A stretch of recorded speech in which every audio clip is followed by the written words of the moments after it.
What is up, my lovely speaker fam? Welcome to I Speak Organized. In today's video, I'm going to be reading to you. I am putting my computer in my lap. I'm going to open it up and I'm going to read my most recent blog post all about how to successfully set up a home classroom and remote learning for working parents. You can play this video in the background while you're working or doing other things. Just pop your AirPods in and go run about your day and listen to how to set up a home classroom. If that is something that you are in need of learning about, then stick around and let's get into it. Oh my God, look how organized my house is.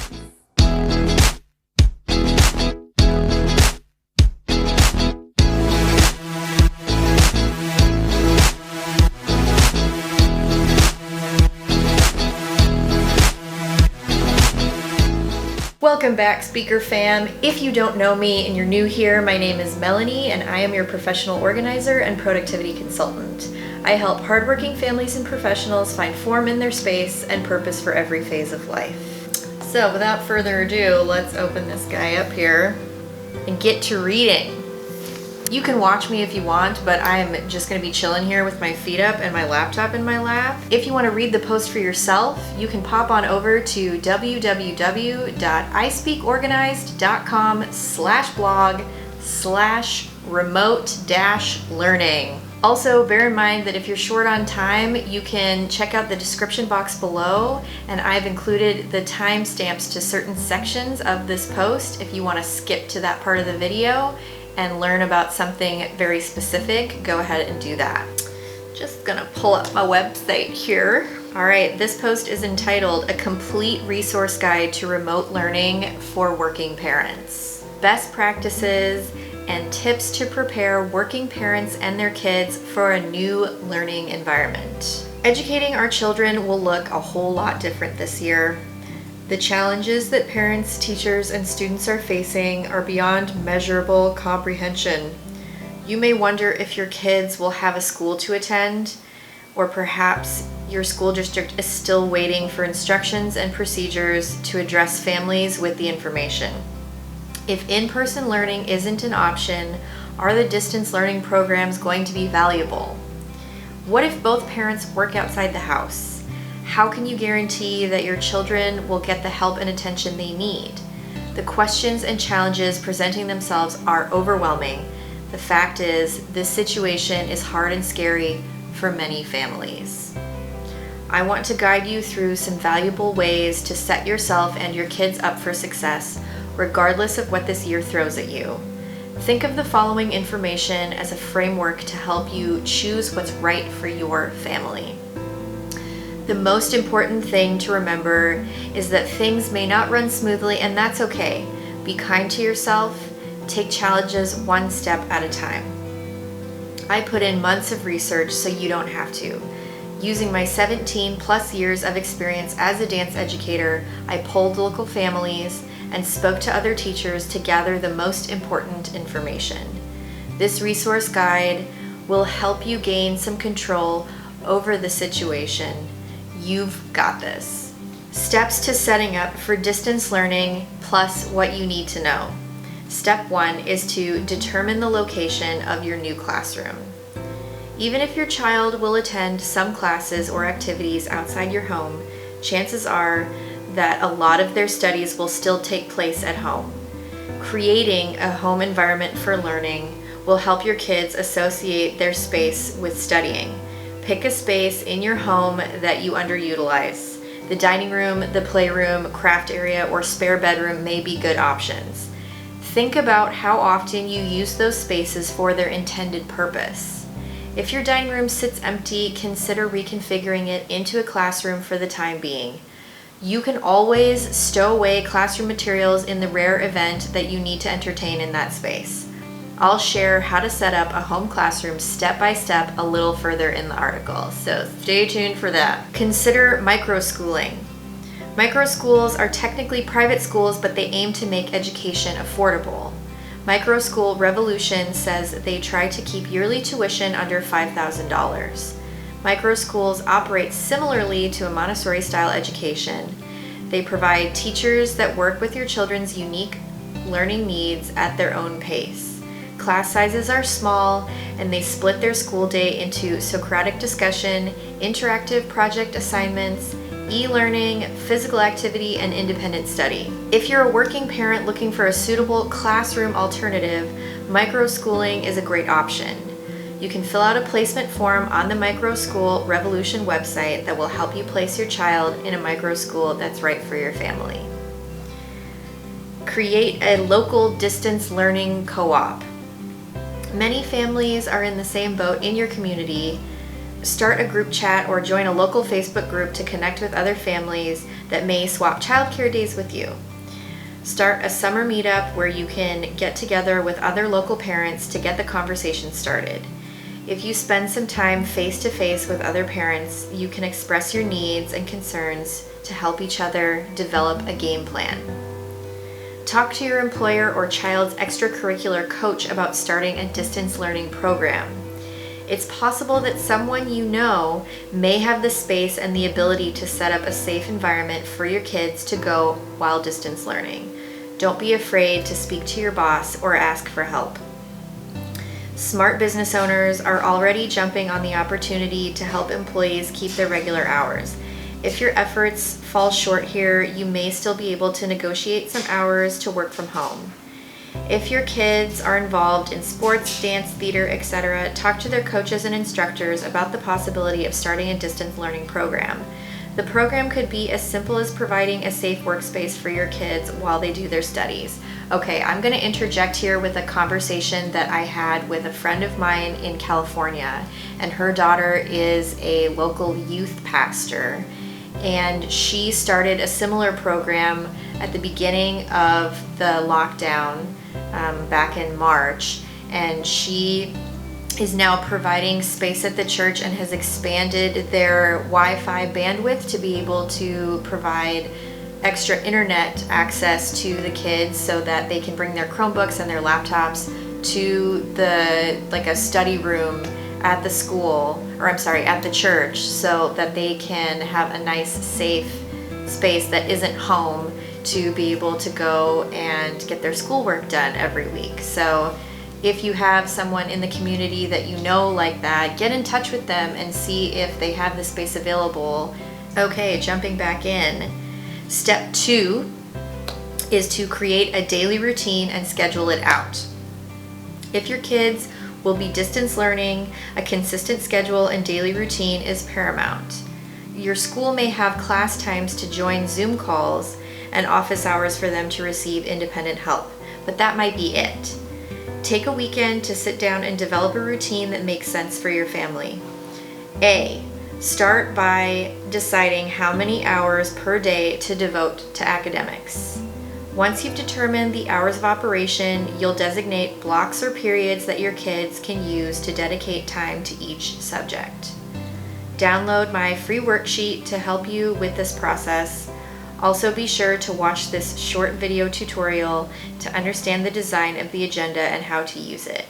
I'll be sure to include the links to all of these things down in the description below. For more information on how to use the time management study tool with your agenda worksheet, read my article about the Pomodoro technique. I also have a video that I did in correspondence with the Pomodoro technique, so I will link that up in the cards right up here, so take a look at that video when you're done with this one. B, take into account extracurricular activities. Add their sports, gymnastics practice, piano lessons, etc. to the appropriate afternoon blocks. Even if their after-school activities are canceled, they can still practice skills from home at around the same time they did before. YouTube is a great resource for practice drills, classes, training to help your kids keep from losing their edge. Bonus, if your kids love art, check out Art for Kids Hub. Their website has resources and activities related to drawing, painting, origami, and other crafts for free. They break their content into grade levels and include a few tools to enhance specific school subjects like math and reading. C, plan out at least 30 minutes of physical activity every day. It's a good idea to build this into your child's routine. This is one of the first things to fall by the wayside if it's not on their schedule. Brainstorm a few ideas of what your kids like to do. If they like to play basketball, set them up to shoot hoops and do some drills during the day. It's okay to send them out to play, but kids like structure and guidance. Routines make them feel safe because they know what to expect even if they may not be aware of it. Take the time to plan out 2 to 3 physical activities for them to focus on during the week. I recommend this in addition to recess. Think of blocking out 30 minutes for structured activities and then 30 minutes of playtime. If your kids can't get outside, check out Go Noodle on YouTube.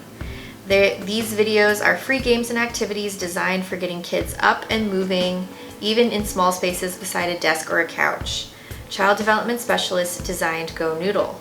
The content helps children infuse learning with movement, process emotions, and is accessible to all age and ability levels. Check out their website to learn more. Plan out meals and meal times. This is letter D. Consistency is key here. Designated meal times are especially important to make sure your kids aren't grazing on snacks all day or accidentally skipping meals. Chrononutrition studies the link between meal times and your circadian rhythm. Creating consistency for your child's digestive system will give them the energy to make it through the day productively.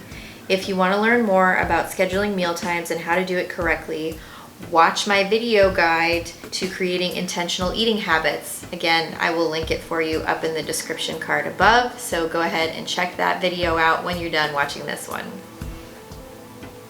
A plan for school lunches. The easiest way to meal plan lunch is to make big batches of food. Keep ideas easy, nutritious, and provide 3 options for the meal. You can make peanut butter and jelly sandwiches for the entire week and stick them in the freezer. Sandwiches and burritos thaw quickly from the freezer, making them a perfect option.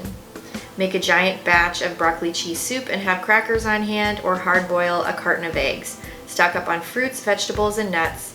Wash the produce at the beginning of the week and keep it accessible for the kids to grab and eat easily. If you're concerned about your kids eating unsupervised at home, make them a daily snack basket. Fill the basket with a variety of foods you normally allow them to eat. Explain that they must stick to eating only what is in that basket for the day. They can choose when to have their snacks, but once the basket is empty, that is it until the next day. E. Block out time for independent study, homework, and time to chat with teachers. If it's possible, allow 15 to 20 minutes for kids to work independently after each virtual class session. The goal here is to cut down on extra time necessary to complete assignments. This is a good habit to establish anyway. The timely shift in their routine might be the perfect chance to try the productivity method of going small. Give your kids opportunities to break their schoolwork into more manageable chunks. This helps them feel less overwhelmed and stay on top of their schedule. Questions for teachers will inevitably come up, so provide your kids with a designated place to write them down at the moment. Teachers are inundated with new challenges, so make the most of your available time with them. Be prepared when you ask for help. It's easier to address 3 questions in one meeting rather than trying to coordinate 3 last-minute correspondences. Keeping a written log ensures nothing will be forgotten. Download my question tracker. It's just a simple to-do list style PDF. I've also included a sample school day schedule from Acton Wausau, a micro school in Wisconsin that follows the Acton model. You can check out that infographic on my website, and I will include a link in the description below. Step 3, plan out your academic calendar. Yearly plans may be up in the air, but you can still match your family calendar to the academic schedule of your school district. If you're attempting to create your own academic calendar, it'll be important that it closely follows the schools in your area. You can then coordinate holidays and activities with other families. Best practices. You want to write national and school holidays, events, tests, important dates, and quarterly academic deadlines. Make sure that your child's school calendar and family calendar match as closely as possible if you choose not to fully integrate them. Most parents will be more involved with their children's academic progress, so it's important to have a more thorough understanding of their deadlines, days off, and class schedule. Designate a day every quarter throughout the year to check in with your child about their academic progress. If they're behind in certain areas, it'll be easier to help them get back on track if you catch the problems early enough. Step 4, set up the perfect home classroom. You've completed step 1, which is to determine your child's home learning space. Now it's time to map out the area to facilitate a solid learning environment. This is important to help your kids stay productive at home. The space needs to feel like school as much as possible. This helps your kids mentally transition from hanging out at home to being ready to study. A, make sure you have functional furniture and supplies. Consider setting up a clear desk space for projects. L-shaped desks are ideal. A quiet and comfortable corner for reading. A space on the desk or table for their computer, printer, scanner, etc. A comfortable desk chair that is the appropriate size for kids. An extra table to hold long-term projects. Cube or cubby storage for school supplies. Consider a tiered rolling cart if your space is tight. Containers and bins to divide small supplies. Blank wall space for artwork. Inspirational and academic posters. Believe it or not, you can find collections of these and variety packs on Amazon. So I have links that I'll provide to you in the description below for that. A daily snack basket. Good lighting, natural and overhead if possible, and power outlets. B, make sure that there's plenty of room to move. You want to choose your pieces and set up wisely so your child's daily workflow is in mind. Setting up stations for different activities will help them transition throughout their day with less restlessness. Having a designated space for each activity will also give your kids room to move freely and prevent clutter from accumulating. A clean, open space minimizes distractions and chaos, so try setting up stations around the perimeter of the room. Leave open floor space in the middle and safe, easy access to the bathroom, kitchen, and outdoor space if possible. C, consider storage and portability of materials. You must contain a lot of small supplies and make sure they're easy to access at the same time. I don't recommend chucking small bits and bobs into large bins and calling it a day. Say it with me, hidden clutter is still clutter. While this may be okay sometimes, like with toys and extra clothes, it's not necessarily suitable for school supplies. Grab some clear zipper pouches and a few stackable drawers or bins to house them in your designated storage area. Magazine holders and stackable letter trays are also amazing for notebooks, construction paper, and current assignments. If the space you're using is multi-purpose, consider closet storage and/or a rolling cart that can house small supplies out of sight when school is over. This is the perfect time to invest in a hanging file box to archive assignments, tests, and artwork and notes for future reference when finals rolls around. The same rules apply for electronic files. Help your children set up designated folders on their computer for each subject. Break down the subjects into subcategories to make studying for finals even easier. Subcategories could be homework, notes, reference links, tests, quizzes, assignments, and long-term projects. Set up easy categories and show your children how to file everything properly. They need to get in the habit of cleaning up their files at the end of the week so nothing gets lost. We all know how quickly school work piles up. You'll need a system to keep it from taking over your house and your computers. Once your kids get in the habit of doing this often, it will only take 5 minutes each time. Balancing your work schedule with your child's needs. Finding the best way to support your children through their studies while still upholding your duties at work requires a lot of patience, flexibility, and compromise. Connections Academy gives this responsibility the title of Learning Coach. Take on this title successfully with a few simple tips to get organized. 1. Build your support system. Think of other family members, neighbors, friends, tutors, or coaches that can help take on some responsibility of monitoring your child's studies. You can create a trade for time if you can't be home. Divide the tasks between everyone involved and check in regularly to make sure your system works effectively. The most important thing is to keep the lines of communication open. Make sure everyone agrees. Consider scheduling your work hours differently from your partners so you can take turns helping with studies. Integrate your daily schedule with your child's schedule as much as possible. Use a tool like Google Calendar or a family calendar app such as Our Home to sync your schedule with your children. Make sure your kids have equal access. If they can see your availability for help with lessons and homework, your kids can plan to gather a list of questions for you. Schedule your additional responsibilities when it works for you. The beauty of distance learning is that there is more flexibility in your child's schedule. Take advantage of this flexibility and plan your time around your needs. Deadlines are more forgiving, providing your kids extra time to complete assignments. Help them with homework when it's convenient for you. Keep a visible list of the resources for your child when you aren't available. Email teachers and poke around the school website, learning portal, and any other resources your school provides. Take all the contact information from every department your child interacts with and create a master list. Include the school counselors, library professionals, teacher aides, and the superintendent. Check in with your resource network to see what their office hours are and include that in your contact details. Once you have a thorough list, keep it in a visible spot and explain to your child what the list is for. Chances are they will get help from someone on the list before they need you. Ideas and resources for families with limited tech access. What happens if you live in a remote area or you have no internet access? What if you have 3 kids but only one computer or a device gets broken, stolen, or lost?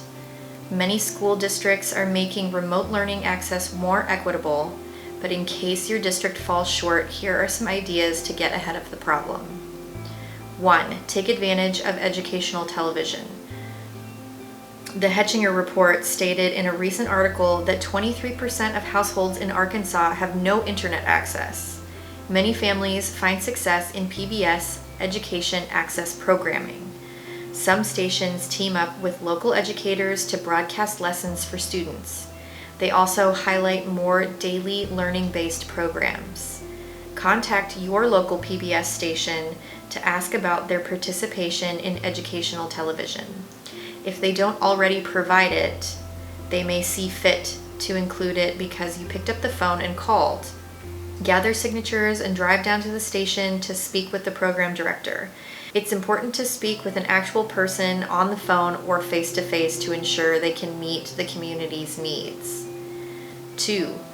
Look into school bus drop-off for meals and homework. Talk to your school district about sending bus drivers on their regular routes to shuttle assignments and other helpful tools to and from school. This is twofold because it keeps school bus drivers employed and actively working their regular hours. 3. Talk to your school about expanding their Wi-Fi signal and creating free access. Some schools have opted to allocate funds towards expanding their Wi-Fi signal out to the parking lot. This allows families without internet access to drive up and download coursework that can be available offline when they return home. Speak to your school's principal about this option if they don't already offer free access. 4. Look into free and low-cost refurbished computers. Nonprofits like Jump On It and the On It Foundation take laptop donations to help provide them to low-income families for free or at super low cost. As long as you live in the U.S. and have a child enrolled in K through 12, you're eligible to fill out an application for a school computer. If you need help to get your classroom set up, contact me to make an appointment. I'm offering all families a free 30-minute strategy session and 25% off every single session you book. Learn more about working with me. I'll provide links to learn more about microschooling on the Microschool Revolution website, Connections Academy resources, and free lessons and worksheets from Khan Academy. So, my friends, that is it. That's the whole article. I hope that you found the information useful, and please feel free to comment below if you have any questions or you need any extra help. I'm always here to offer my expertise and any tips that you might need in setting up a home classroom or other organizational projects, so please get in touch with me if you have any questions. If you found this information valuable, please consider subscribing to my channel. I make new videos every week about home organizing and productivity practices, so if you're into that sort of thing, definitely go ahead and hit the subscribe button and consider becoming a member of the Speaker Fam. I hope you guys have a wonderful rest of your day and your week and your month and your year and your life. And I will see you guys in the next video. Take care. Bye.